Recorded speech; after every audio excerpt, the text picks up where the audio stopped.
Good afternoon and welcome to Williams Dog Training Company.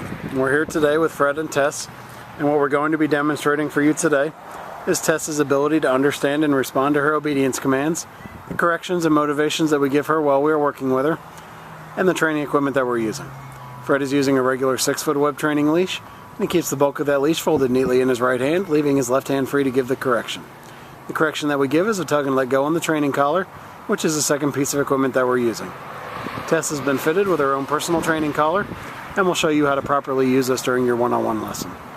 As you can see, Tess is seated very nicely on Fred's left, which is where all our obedience training is done. First command they're going to demonstrate is heeling. Heeling is proper walking on a leash. The command is Tess heel. We've also incorporated into this an automatic sit, as you see right there. Whenever Fred stops his feet, Tess will sit.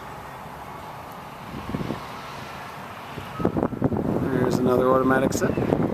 It's important during the heeling exercise that Tess walks nicely at your pace on your left-hand side. Doesn't pull ahead or lag behind.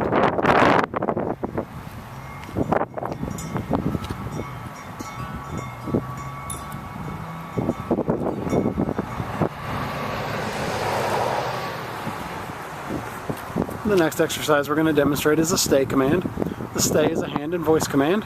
Fred is going to use the open flat of his left palm about an inch or so from Tess's muzzle and the one-word command to stay. He'll then walk out to the end of the training leash. It's a great exercise to practice at home to help build up Tess's self-control. You can start at a low increment of about a minute and build your way up to about 3 minutes. When Fred returns back to Tess, he's going to walk all the way around her, providing an added distraction as he goes behind her, and right back into heel position on the left-hand side, and she remains seated throughout until given some praise and another command. Excellent job. They're off heeling again. We'll demonstrate some more of the heel, the sit, and the stay. There's an automatic sit there.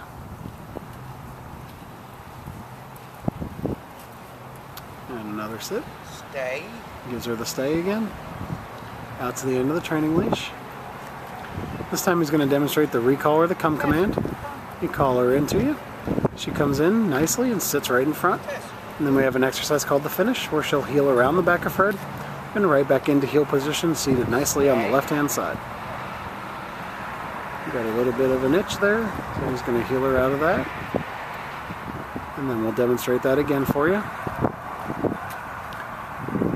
Stay. Puts her in a sit, gives her the stay. Out to the end of the leash again. Call her in. She comes in, sits very nicely in front. And then she'll perform the finish again by heeling around the back and right back into heel position on the left-hand side. They're off heeling again. It's a great time to remind you should practice all of your commands, both inside and outside your home, about 15 to 20 minutes a day, just to keep all the commands fresh in Tess's mind. It's a great mental exercise for all the dogs. Now we're going to demonstrate our down commands. The first is down firm heel position. Fred is going to use the open flat of his left palm straight down towards the ground and the one-word firm command to down. He then gives her a stay and out to the end of the training leash again. It's another great exercise to help build up that self-control. You can start at about 3 minutes and build your way up to about 5.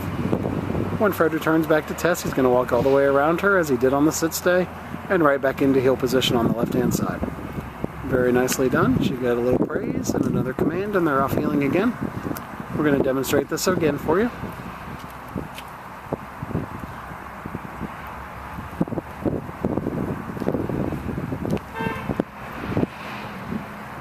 Gives her the down and the stay, and out to the end of the training leash. And this time he'll show you that recall command again. Call her in. She comes in nicely, sits in front, and now she'll perform the finish by heeling around the back of Fred and right back into heel position on the left-hand side. Very nicely done. We'll give them a second to get lined up for our final command, which will be down from a distance.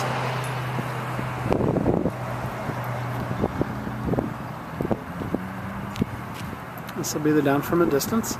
You're going to leave Tess in a sit and a stay and walk out to the end of the training leash. This is the only time you're going to use your right hand to give the command. Fred will drop Tess into a down from the end of the training leash. Down. Hey. Down. Stay. Broke the command. He's going to follow through. Down. Gives it to her one more time. Excellent job. It's important that if Tess breaks a command or does not listen, first word out of your mouth is no, followed by a correction, and then you repeat the command. Just as Fred did there, and you see she went down perfectly the second time. Okay, we've demonstrated all the obedience commands that Tess has learned here at school. It's been a pleasure working with Tess, and we thank you again for choosing Williams Dog Training Company as your personal dog trainer.